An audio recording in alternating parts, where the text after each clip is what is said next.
ഭിന്നശേഷി കുട്ടികളുടെ രക്ഷിതാക്കളുടെ ആശങ്കകൾ പാർലമെന്റിൽ ഉന്നയിക്കുമെന്ന് ഷാഫി പറമ്പിൽ എം.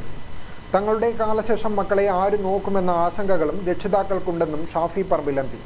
ഇത്തരം കുട്ടികളുടെ പുനരധിവാസം നടത്താൻ സാധ്യമാകുമോ എന്ന് പരിശോധിക്കണമെന്നും ഷാഫി പറമ്പിൽ എം. പറഞ്ഞു. കോഴിക്കോട്ട് നടന്ന സ്പെഷ്യൽ ഒളിമ്പിക്സിൽ പങ്കെടുത്ത് മികച്ച നേട്ടം കൈവരിച്ച പാനൂർ എസ് അക്കാദമിയിലെ കുട്ടികൾക്കും അധ്യാപകർക്കും ഒരുക്കിയ ആദരം ഉദ്ഘാടനം ചെയ്ത് സംസാരിക്കുകയായിരുന്നു എം.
സ്കൂൾ വിദ്യാഭ്യാസം കഴിഞ്ഞാൽ ഭിന്നശേഷി കുട്ടികളുള്ള രക്ഷിതാക്കളുടെ ഉള്ളിൽ തീയാണ്. തങ്ങളുടെ കാലശേഷം മക്കളെ ആര് നോക്കുമെന്ന ആശങ്കകളും രക്ഷിതാക്കൾക്കുണ്ട്. ഇത്തരം കുട്ടികളുടെ പുനരധിവാസം നടത്താൻ സാധ്യമാകുമോ എന്ന് പരിശോധിക്കണമെന്നും ഷാഫി പറമ്പിൽ എം. പറഞ്ഞു. ഇക്കാര്യം പാർലമെന്റ് യോഗത്തിൽ ഉന്നയിക്കാമെന്നും എം. ഉറപ്പു നൽകി. കയ്യടികളോടെയാണ് സദസ്സ് എം. പ്രഖ്യാപനത്തെ വരവേറ്റത്. നമ്മുടെ നാട്ടിലൊക്കെ ഉണ്ടായിക്കൊണ്ടിരിക്കുന്ന പല വാർത്തകളും വിവരങ്ങളൊക്കെ ലഭിക്കുന്നു. ഇവരുടെ സ്കൂളിംഗ് പ്രായം കഴിഞ്ഞ് അവരുടെ ഈ പറയുന്ന റിഹാബിലിറ്റേഷനിലൊക്കെ വൊക്കേഷണലായിട്ടുള്ള ട്രെയിനിങ്ങിലേക്ക് സമയം കഴിഞ്ഞു അവരിൽ വളർന്ന് വലുതായി വരുമ്പോൾ ഈ അച്ഛനമ്മമാരുടെ മനസ്സിൽ ഒരു നെരിപ്പോട് പുകഞ്ഞുകൊണ്ടിരിക്കുകയാണ് എന്നുള്ളത് നമുക്ക് എല്ലാവർക്കും തിരിച്ചറിയാൻ കഴിയുന്നതാണ്. അവരാലോചിക്കുന്നത് ഞങ്ങൾക്ക് പ്രായമാകുമ്പോൾ ഞങ്ങളുടെ കുട്ടികളെ എന്നതാണ്. അവരാലോചിക്കുന്നത് എടുത്ത് വീൽ ചെയറിൽ ഇരുത്താൻ കഴിയാത്ത ഭാരം അവർക്ക് വരുമ്പോൾ ഞാൻ എങ്ങനെ നോക്കുമെന്നുള്ളതാണ്. അവരാലോചിക്കുന്നത് ഞാൻ തളർന്നു പോയാൽ എന്റെ കുട്ടിക്ക് ആരും കണ്ടതാണ്.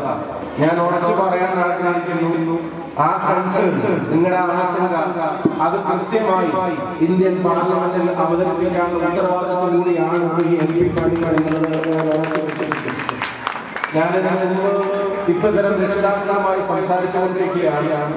വരാൻ പോകുന്ന പാർലമെന്റ് സമ്മേളനത്തിൽ ഉൾപ്പെടെയുള്ള അത്തരം കാര്യങ്ങൾ അവതരിപ്പിക്കണമെന്നും അവര് പ്രായമായി വരുമ്പോൾ അവർക്ക് പറയുന്ന നോട്ടത്തിന്റെ അപ്പുറത്തേക്ക് അവർക്ക് എത്തേണ്ടി വരുമ്പോൾ അവരെങ്ങനെ പരിപാലിക്കാനുള്ള സമസ്യ കൃത്യമായിട്ടുള്ള നിലപാടുകളാണ് ഗവൺമെന്റുകൾക്ക് വേണം. നമ്മുടെ ഇടയിലെ ഞാൻ അദ്ദേഹത്തിൽ മനസ്സിലാക്കിയായിരുന്നു 82 കുട്ടികളെ മികച്ച നേട്ടം കൈവരിച്ച വിദ്യാർത്ഥികളെ എം. ഉപഹാരം നൽകി ആദരിച്ചു.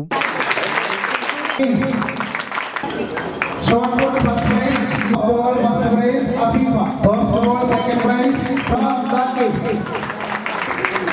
softball second prize, short put second prize Muhammad Sumayya Abdullah, second prize Nusay,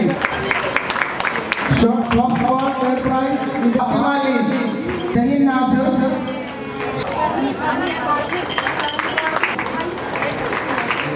Adinat Manoj,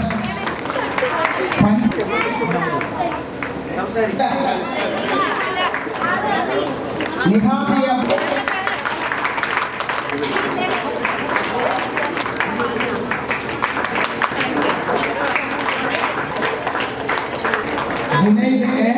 K P Mohan MLA, നഗരസഭാ standing committee chairman KP Hashim, Panoor SI K Sunilkumar, Murshid Perungathur, Nisthar Keezhuparamba, school principal Nivya Vijayan എന്നിവർ സംബന്ധിച്ചു.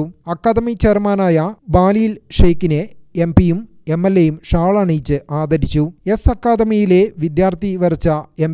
ചിത്രം ഷാഫി പറമ്പിൽ ഏറ്റുവാങ്ങി. തുടർന്ന് വിദ്യാർത്ഥികളും രക്ഷിതാക്കളും പാനൂർ ടൗണിൽ ആഹ്ലാദ പ്രകടനവും നടത്തി. ഗ്രാമിക ന്യൂസ്, തലശ്ശേരി.